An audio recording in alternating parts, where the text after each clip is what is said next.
The cost of Ukrainian victory will be high, and there are still many voices calling for peace, especially since the full-scale war started in February 22 and it approaches its first anniversary.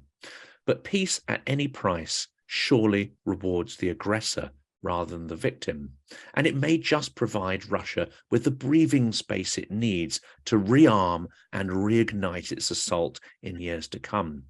So what would need to happen for negotiations to be meaningful and for a lasting peace to be found that is equitable and sensitive to the victim as well as the aggressor? Welcome to the Silicon Curtain podcast. If you enjoy the material we create and are interested in our fantastic guests, then please do like and subscribe to boost the popularity of our videos in YouTube. Today, I have great pleasure in speaking for the second time to Andreas Umland, author, editor, academic, and prolific researcher in international relations, politics, and political science. He gained an MA in political science from Stanford University and a PhD in politics from the University of Cambridge. He's also lectured in Ukraine, Russia, and the UK. Andreas is senior analyst at the Stockholm Centre for East European Studies and an analyst at the Swedish Institute of International Affairs. He is also editor of publications Soviet and Post-Soviet Politics and Society and Ukrainian Voices. Now, that was the description I used last time we spoke. Hopefully that is still accurate, Andreas. Yeah, except that the Stockholm Centre for Eastern European Studies is a part of the Swedish Institute of International Affairs, so that was a little bit, but it was all correct, basically. Well, that's great. Well, let's jump into the questions because there's a lot to unpack since we spoke 6 months ago. So let's turn to this idea of a sort of equitable peace. Now, peace without power, it seems to me in the Russian context makes no sense. So does Ukraine really need to have NATO accession in order for there to be a lasting peace treaty? That would be a peace treaty backed up with a stick, not just a carrot. Well, that would be the ideal solution. Indeed, that would then create a new condition basically for Ukraine, and that it would be embedded, and it would then be similar to countries like Estonia, Latvia, that also have borders with Russia, but they are safe in spite of being militarily, much weaker even than Ukraine. But I think I'm afraid we are very far from NATO accession. Sometimes I'm trying to sort of take a little bit the heat out of the Ukrainian discussion by saying somewhat provocatively that it may happen that Ukraine will only enter NATO when it will not need NATO anymore. So that is the sad, I'm afraid, prospect here. It's like with an insurance company, if you like, that you can sign the insurance when things are fine, but once you are in trouble, it's very difficult to get an insurance because then it's clear that the insurance then immediately takes action. And as long as there is this conflict, I think there will be always some countries in NATO that would probably veto an accession of Ukraine to NATO. And that, of course, applies as well to the EU accession and the idea of having stable borders. At the moment, of course, Ukraine's international borders are violated in the Donbass and the Crimea. Would a stable peace be dependent on actually liberating the entirety of Ukraine's territory? That is Zelensky's maximalist aims, of course.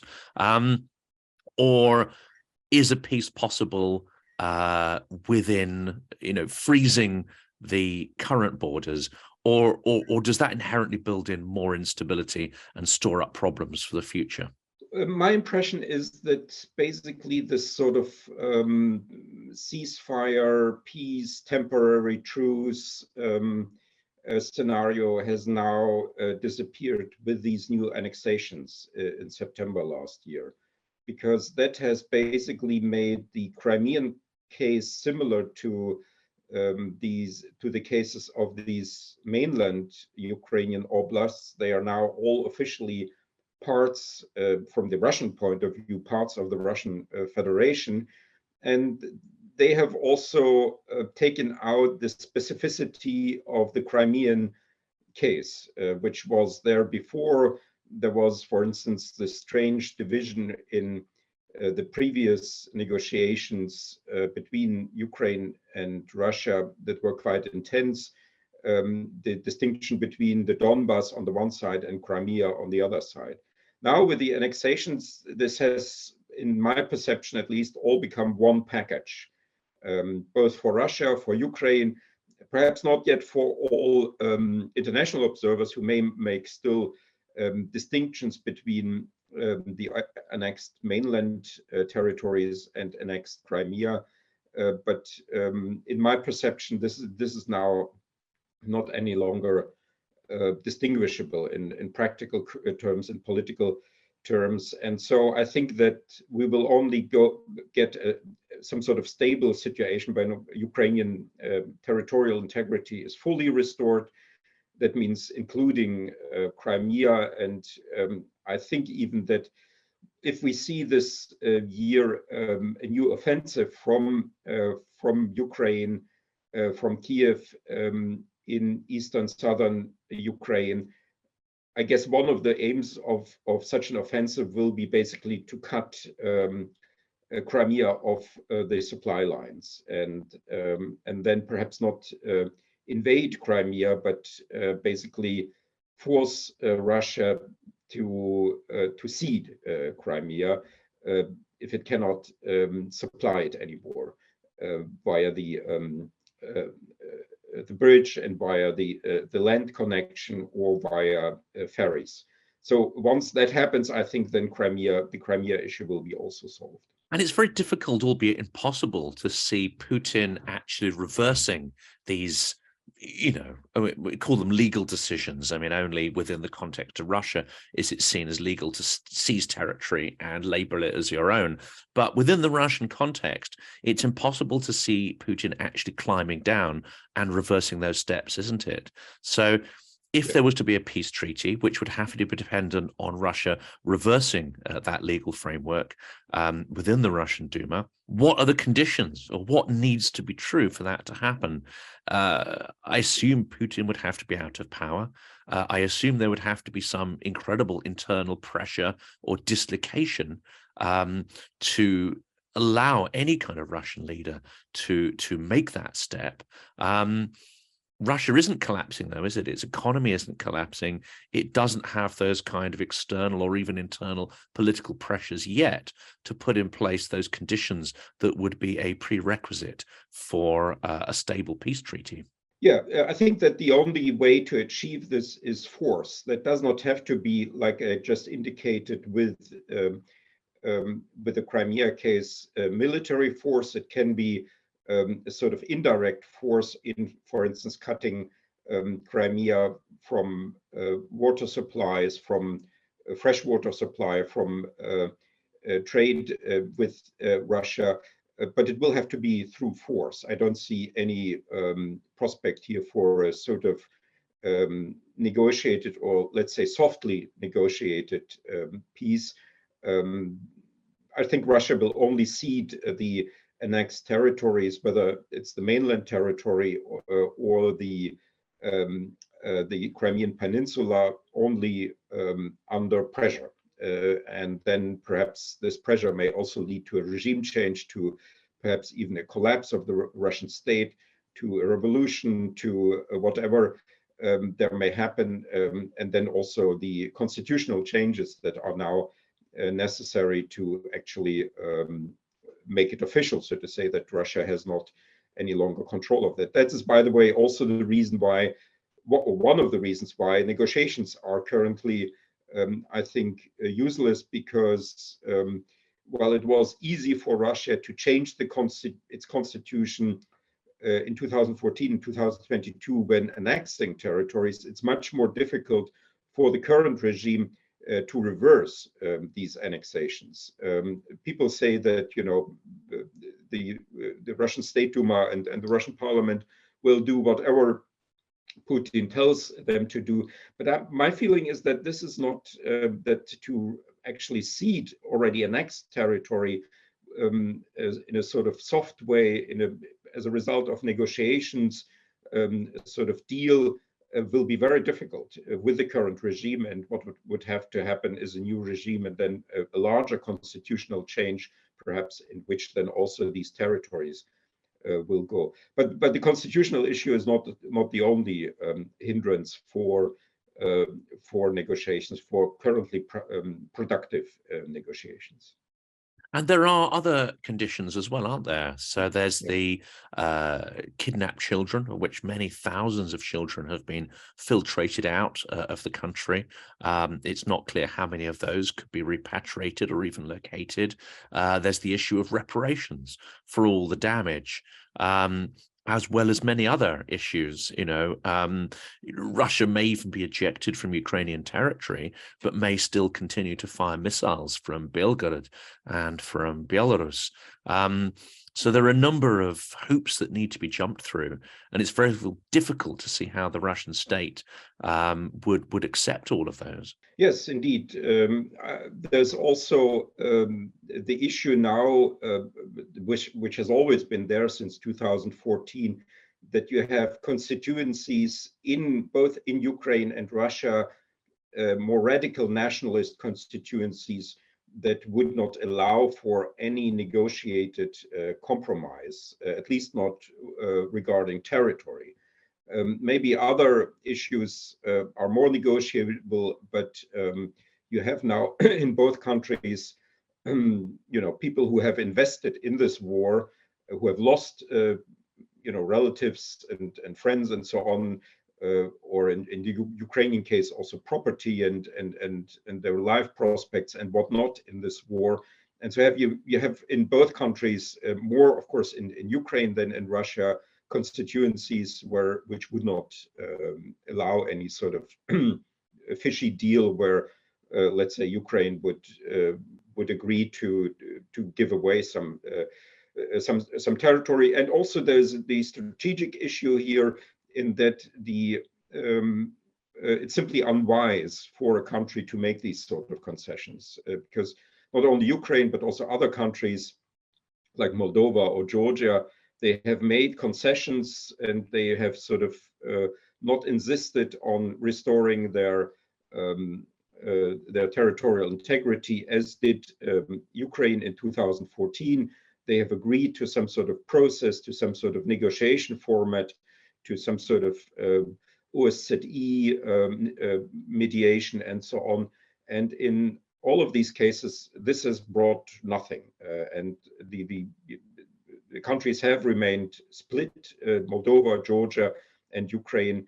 And so it's also strategically, in a way, given the experience that we have now, also, let's say, the experience of Chechnya, which signed a deal in 1996, the Khasavyurt Agreement, and then got another Chechen war 3 years later, when the Russian army was then ready to invade Chechnya again, and then got a horrible second Chechen war. So this doesn't make sense. It's also, I think, for the international community, not yet fully understood that to make some sort of fishy deal where Ukraine loses territory would be destructive for the international system, because that would then perhaps suggest to other countries that they could do something similar to what Russia does, get nuclear weapons, then snap a part of a neighboring country, and then insist on some sort of a peace negotiation, and then come out of such an operation with a territorial gain.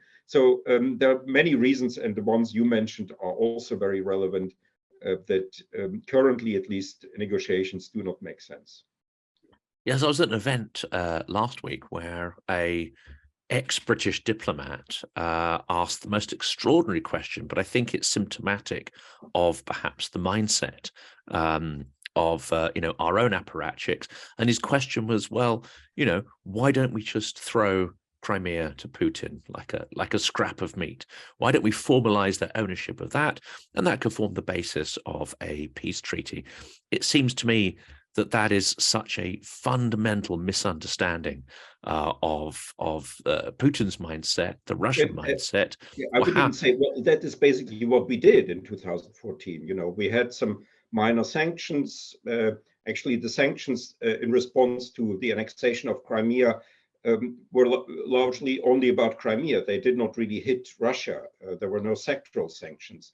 The sectoral sanctions only started, the first ones, in July, after EU citizens were killed in the MH17 flight that was shot down by Russia. And so we did that already. And that then encouraged Putin to go further. And, you know, and if we had reacted to the annexation of Crimea more harshly, and there were lots of proposals to stop buying Russian energy and to do all sorts of things, then maybe the Donbas war would not have happened. And then we would be now in a different world. So, and you know, and we did that also with Transnistria in Moldova. We did that basically with Abkhazia and the Tren Valley region in Georgia. So we did all that already. I mean, that is the odd thing of these proposals. Yeah, I mean, we tried that already, and it didn't work. And it actually encouraged then each time Russia to go further, to try another one. To, you know, if you can get Crimea, well, why not then getting Narva, yeah, or why not getting Odessa? Why not? There are lots of other things that Russia wants to get, and so if we throw Crimea, then, you know, people would ask in Moscow, throw us more. You know, we want to get some more stuff. That was actually what I think was happening in the last 30 years, and there may be now people in Moscow who are really surprised. You know, because they would say, well, what we did here is we did that basically already 30 years ago in Moldova, and there were no sanctions at all. And, you know, we had Moldova since Transnistria since that time. Also, then we used the regular Russian army, not some sort of irregular troops as we did first in the Donbas. And we also used, by the way, Lebed then used in 1992 the argument that the government, the Moldovan government in Chisinau is worse than the SS. So you know, this was the same narrative about fascism, and we did that again in Georgia in 2008. And then, you know, after Georgia 2008, there was the reset, there was the modernization partnership, and so on. So Nord Stream 1, Nord Stream 2. So we did all that already, and now we should try that. And now suddenly the West is actually more consistent in its actions. And people in Moscow are wondering why now? Why not 1992 in Moldova or 2008 in Georgia? Why or 2014 in Ukraine? Why suddenly there's now such a fuss about the special military operation?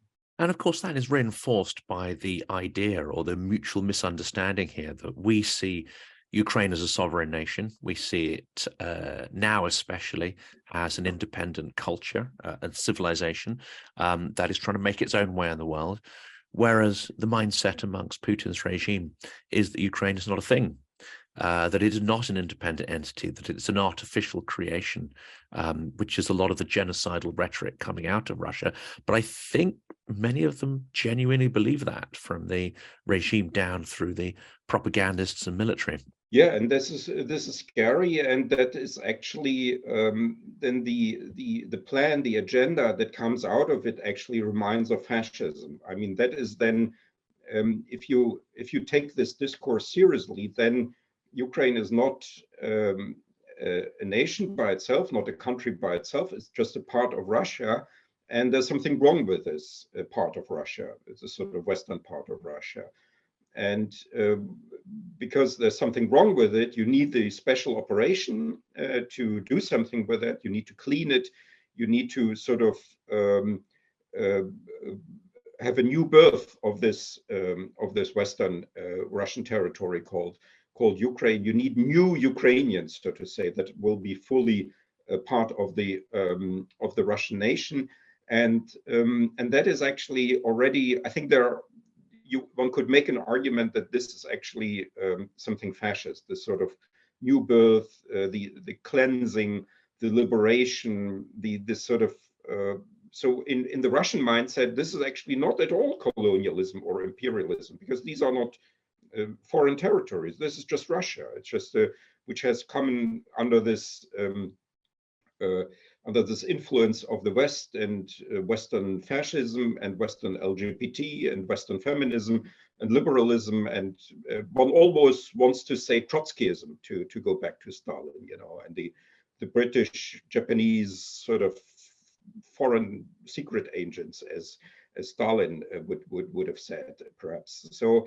And something needs to be done now with this part of Russia, and that's also why it's a, you know, quite logically, it's a special operation. It's not a war, because you cannot wage a war against yourself. That's obviously ridiculous. So one needs a special operation, and this special operation, I believe, could be labeled as being fascist. It's as if they're Russians that have gone wrong. I think that is the mindset there. Whereas if you look at it from the Ukrainian perspective, I think Ukrainians, I get the impression, have been rather sort of humble and not really pushed themselves forward over the last 30 years. Now they're becoming much more vocal, and they're saying, no, Russian civilization itself owes a huge amount to Ukraine. It's Ukraine was the original Kievan Rus, and Russia, like a sort of kleptocratic magpie, has stolen so much of its own political and cultural identity and relabeled it as Russian, but actually it comes from Ukraine itself. So if anything, Putin's actions are pulling the two territories and cultures apart rather than bringing them together. Yeah, and there's now, I've just read an interview of the mayor of Kharkiv, which is, you know, very close to the Russian-Ukrainian border, which used to be a Russian-speaking city, also a pro-Russian city, the second largest city of Ukraine. And he says, well, we are now more anti-Russian than Western Ukraine, as a result of what we experienced during the last year.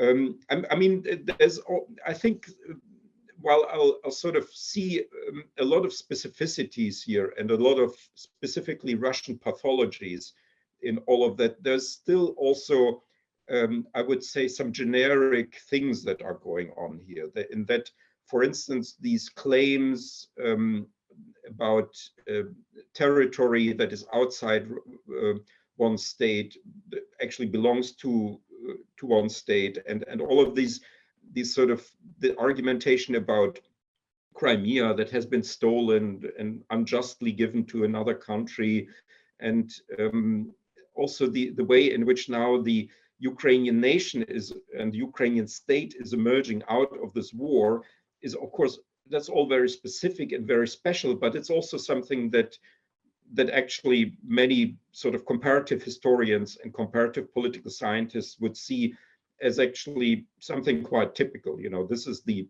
typical way, the way that Russia sort of is justifying its claims in terms of self-defense, in terms of historical injustice, in terms of solidarity for its co-nationals outside the Russian Federation. This is something very typical that imperial powers have done before. And also the way in which now Ukraine emerges as a nation state, a much more unified nation state out of this war, is also something actually that was there before. And there has been this famous saying, I think by Charles Tilly, a political scientist, who said, not only do states make wars, but wars make states.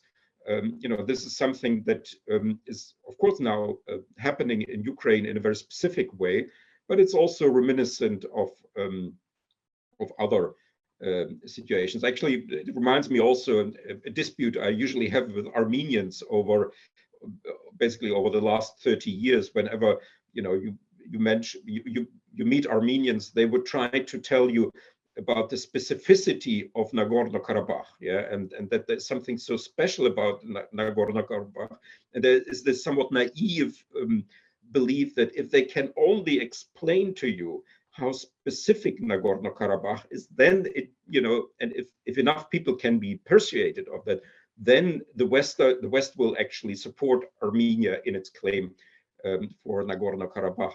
But the problem here is, of course, that I'm trying to communicate unsuccessfully this to Armenians, is this, exactly your explanation of it makes it actually less likely that you will be successful, because many Western politicians will remember their own countries, and their own histories and their own neighbors who may have similar claims about their territory, that something has been moved unjustly in history, and that actually, if one looks deeply into history, then actually some territory which is either in your own country belongs to another country, or some territory which is not in your own country belongs actually to your country. And so all of these Putinist rhetorical tricks, so to say, are specific, but they are also familiar in a way from other periods, from other situations, maybe in totally different regions, in totally different contexts. And that's a can of worms, which the post-Second World War international order was intended to fix, wasn't it? Is to say that whatever the competing claims of territory there've been in the past, we're going to draw a line under all of that and move forward. And Putin's sort of torn that up. Yeah, and I think the real specificity here is for the post-war world is the actual annexation. So it's the increase of the territory of Russia, and sort of and people are, and the Russians are sort of proud of it, that they are the largest, by far the largest country, and now what they need is to become even larger. I mean, there's something actually deeply pathological about it, because the Russian nation has not yet actually taken control of its own territory, of the Russian Federation. This is not a developed country. There are lots of parts of this huge country that are totally underdeveloped and undiscovered even, but they're now taking more territory and more, and they have now a constitution that lays claim even to some Ukrainian territories which are not actually under Russian control. So there's something deeply pathological here, of course, which is for a political scientist or historian, perhaps difficult to explain. It's actually would be perhaps a question to a psychologist or a psychopathologist or something like that, in order to explain this hunger for territory. It speaks to a very deep historical and psychological trauma, doesn't it? And what Ukrainians and Finns would point out, and I can speak from personal experience, having sort of been on the Karelia area, which used to belong to Finland. You have dachas and you have various things there, but it's a neglected territory, and Russia takes this territory, and then you have to ask, well, how does it utilize it? How does it treat that territory it's gained? And I think Finns and Ukrainians have a deep understanding that they treat it very badly. They defile the territory, they pollute it, they don't care for the stuff. So it's almost like this territorial avarice. They don't really know what to do with the stuff once they've got it. But if they can't get it, then they'll launch, scorched earth tactics. And that's what we're seeing in Ukraine. If we can't own it, if we can't control it, we're going to destroy it so that no one benefits from it. Yeah. And that is now the sad story of Kherson, which after its liberation is now being, destroyed by Russian artillery, and, as a punishment, if you like, of going back to under Ukrainian control. And the odd thing about Finland is, of course, also that Finland is now on the verge of entering NATO, and Russia does not seem to be worried too much about it. That undermines this whole popular Western theory about NATO allegedly triggering all of that. When Finland enters NATO, the Russian NATO border will double. But that does not seem to worry Russia too much, because NATO in general does not worry Russia, in fact, too much, because they know that NATO will not attack Russia, because Russia has more actually nuclear warheads than all NATO countries taken together, and the Russians know that, and they know that the West knows that, and that's why actually NATO is not the issue here. NATO may, of course, be the issue in that it is also spreading certain values, and that it then would make a Ukrainian democratization and successful development possible. In that way, it then, of course, threatens Putin's regime, and in that way, NATO is indeed a threat, but it's not really a national security threat for Ukraine, for Russia. That's right. And, we can have these arguments endlessly about sort of NATO and provocation. I like to put them into the bucket marked propaganda rather than genuine, geopolitical questions. But there's one story, I think, which has been, well, there's several stories that are underreported in this war. One, of course, is the filtration of children, which is a horrific crime. The other one, however, I want to explore with you, coming back to this idea of cleansing.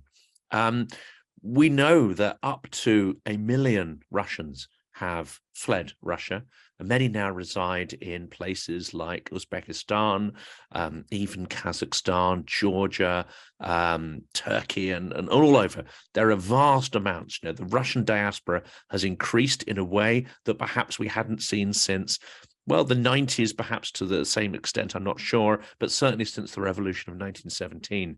And this has sort of been reported as people either fleeing conscription. It's been mislabeled perhaps as people who are against the war, which I think incenses Ukrainians.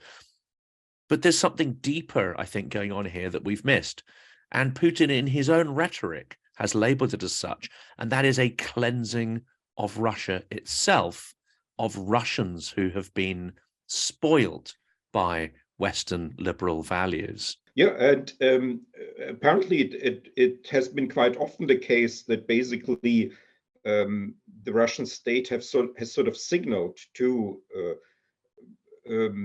Russian citizens, opposition members, to leave the country, and has given them the time also to leave the country, and then only arrests them when they repeatedly refuse to go. As a sort of actually the second best solution. So the best solution is if they just leave and never come back. And even the somewhat paradoxical aspect is here that it seems to be even the case that these people are being left to go, to leave Russia, although perhaps the people in Moscow, the power holders, may know that once they are in the diaspora, they will continue working against Putin. So, but that seems to be still the preferred, rather than putting them straight into prison and not let them actually go and be active against Putin abroad. So there is also here a certain cleansing, and then but I think on the whole, with these last immigration wave, it's probably problematic also for Russia, because there may have now many highly qualified people left who would have otherwise stayed and who were never politically particularly active, who just, as you mentioned, were fleeing conscription, and they sort of want to have a relaxed life and not fear every day that they may be picked up on the street and drawn into the army and sent to Ukraine. And that is one of the problems, isn't it? Because, many of those who left would not necessarily have been that active politically. They may have passively aligned themselves with a certain point of view. But if you compare that to Ukrainians and even people in Iran, for instance, who, rather than fleeing, in things like Maidan and the protests we see in Iran, people have stayed to fight for their conception of the state and to resist authority, which suggests to me that they have a stake in that country, that they feel that part of their identity is linked to that territory and country. Now, of course, Russians can be quite nationalist. They also have strong sentiments about Russian culture, etc. But the flight of up to 1 million Russians suggests, to me at least, that they don't feel that they have any kind of ownership or responsibility in the state that that they think they're part of. Yeah, but what I find actually most surprising in this during the last year, that I don't know of any attempt to organize a general strike.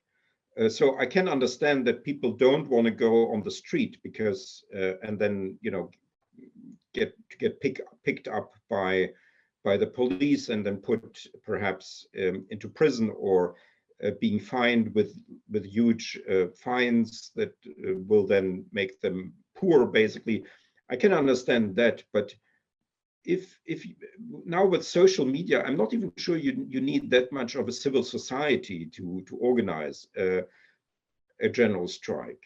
What you just need is a campaign and sort of a messaging, and then if you then get a few million people to just stay at home and uh, not go to work, that would be, and then to say, we will only go to work again once the war stops, that would have been enough, and then and but of course there's a collective action problem, that you would then have people basically looking on each other, who's going to stay at home, but I mean, it would be in the interest of the Russian people to do that, obviously, because this war is not going to get them anywhere. They're going to be the losers in any way. There's no victory really here. And so one would think that this shouldn't be too difficult to do. And then, of course, the Russian economy needs to function for the war to go on.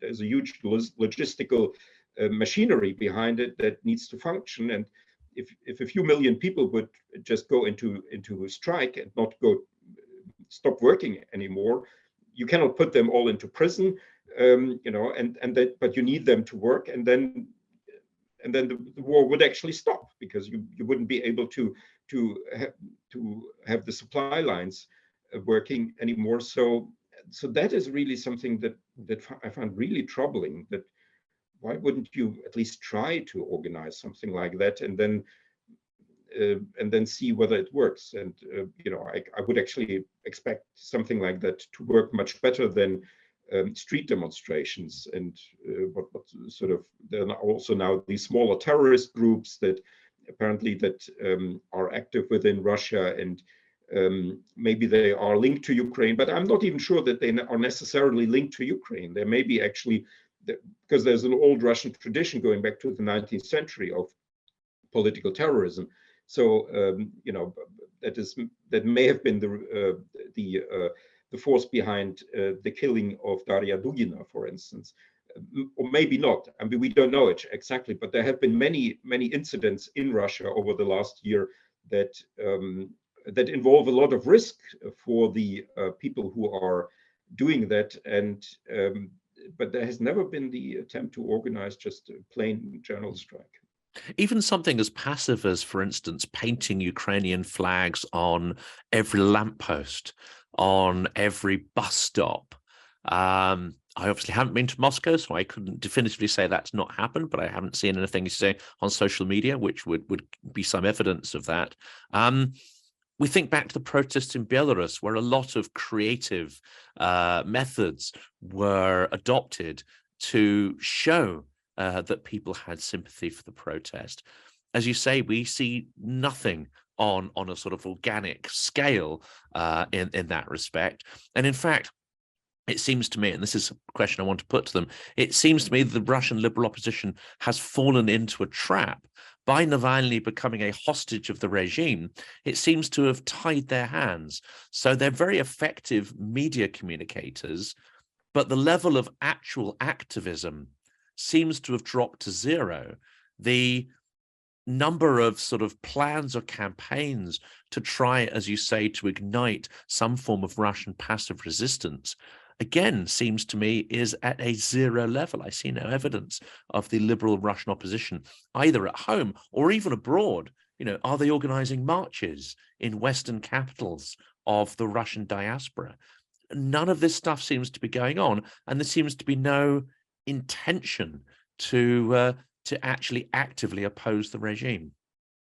Well, I would partly defend the people in the diaspora. I know some people who are active and who are organizing things, and they have these congresses. They're trying to organize themselves, and there's also some media activity, and they're also trying to help Ukrainian refugees. Now, the problem is that these, even the anti-Putinist diaspora Russians, they may now find it difficult to actually cooperate with the Ukrainians abroad, because there's now so much alienation that this has even drawn a wedge between these sort of various anti-Putinist forces.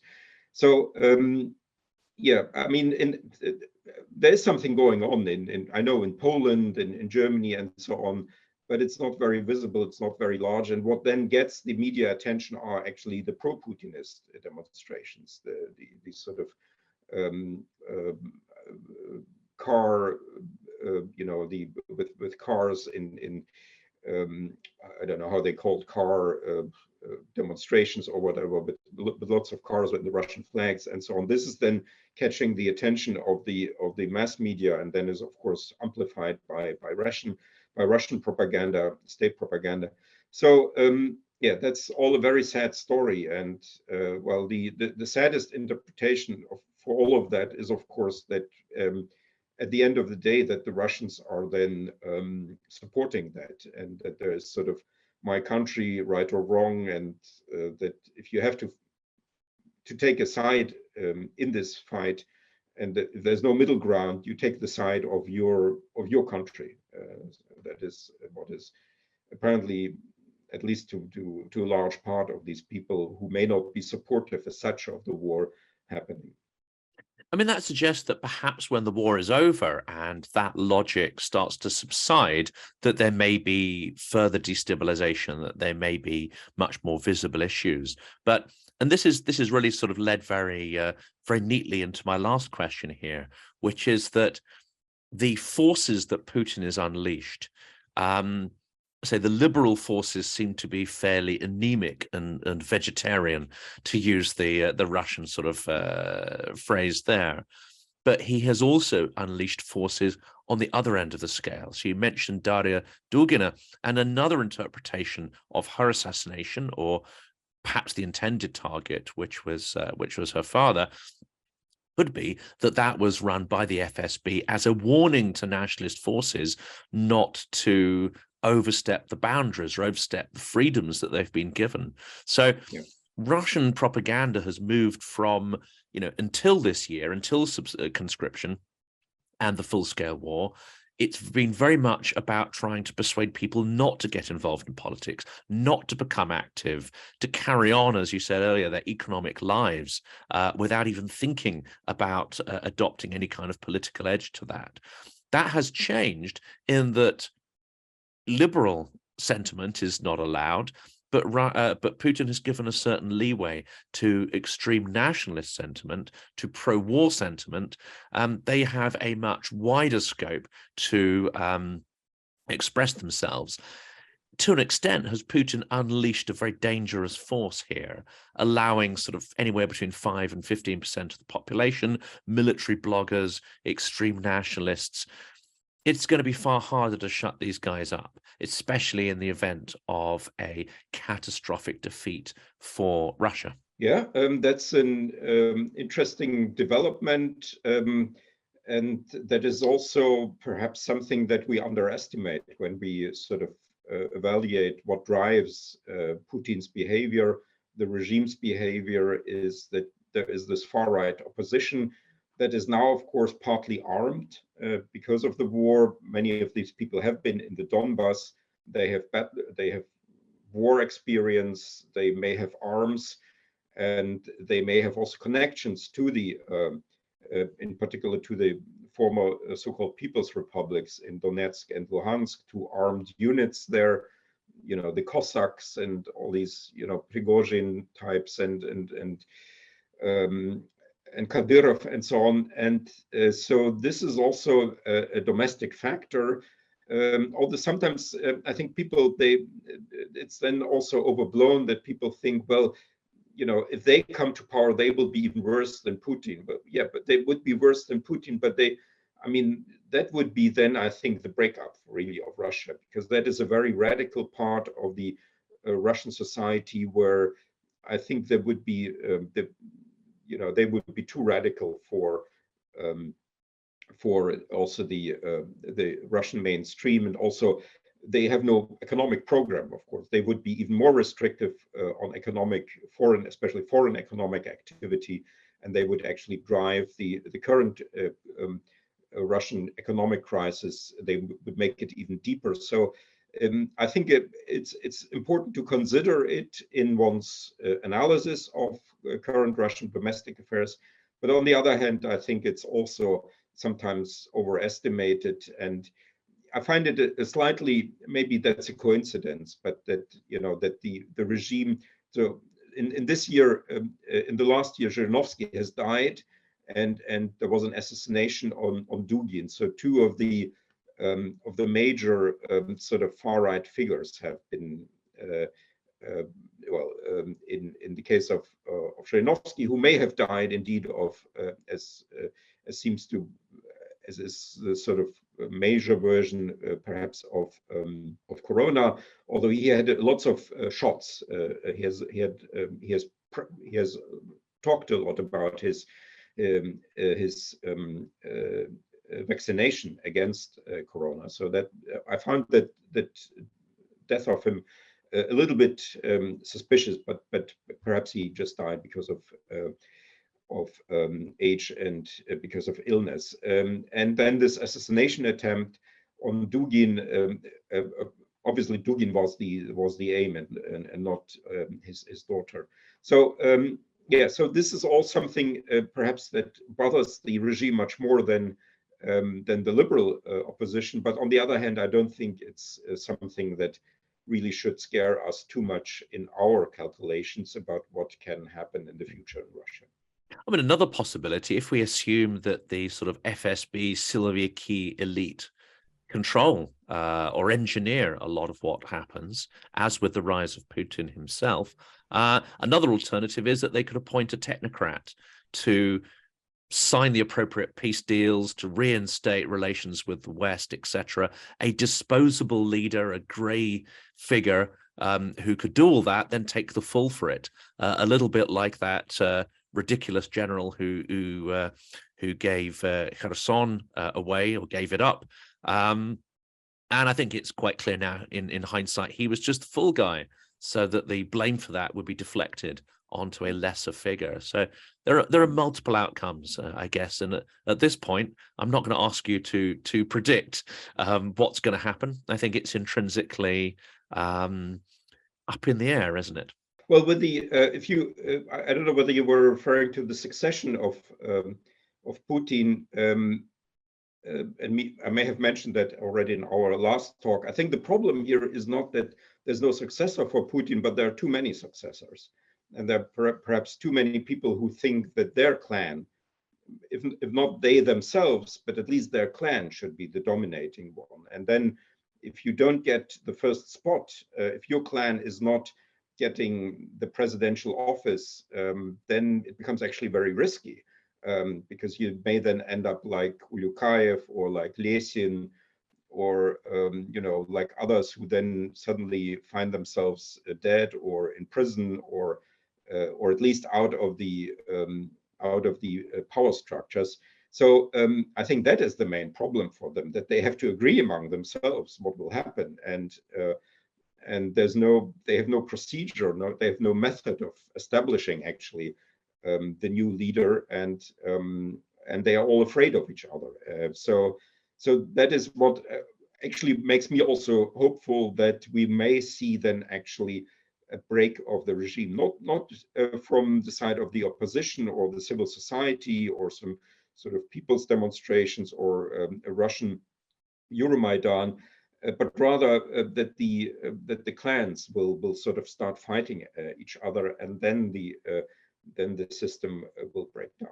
I mean, knowing a little bit about that Russian mindset, I mean, this is part of Putin's legacy, isn't it? That he has divided power in such a way that no one clan or entity is clearly dominant, and this is very much how he set the system up. Knowing Russian history, the minute one of these clans actually pulls ahead and manages to garner enough power and control, it's likely that the remainders, rather than sort of going into a suicidal battle with them, will fall in behind the leading power figure. Who that is and how it emerges, not clear at the moment. Maybe, but I think this transition will be very, very sort of complicated because there will be, as I said, the stakes are very high, and if you may be first, there may be people who don't want to fall into this. They don't want to be on this sort of in a dependent situation. They want to have themselves some control, and I think that is going to be complicated for them to figure out who that person will be, and it's very much about the person actually, and then the closest people around that person. And then if you are already in the second circle, it becomes already quite risky, that even if you then succumb to, and if you become then somebody who is actually not in the opposition, if you don't have the direct access to the first person, then it can become very risky for you, and then you have now these loose cannons like Prigozhin and Kadyrov and so on, and they may all think that they have something to gain or lose in a future succession, and I'm not sure that the regime is going to able to handle all that. We can only hope that, like Beria, they're dealt with very quickly. Andreas, it's been a huge pleasure speaking to you again. There are so many issues and questions to unpack further there.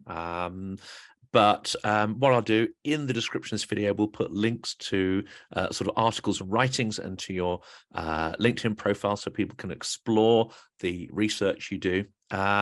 But it again has been a tremendous pleasure speaking to you, and I'm incredibly grateful to you for coming on the channel again. Thanks, and I'm very proud to be on your channel with all the other celebrities. Yeah. Political celebrities, yeah, absolutely, and academics. Well, thank you so much, Andrew. It's been brilliant.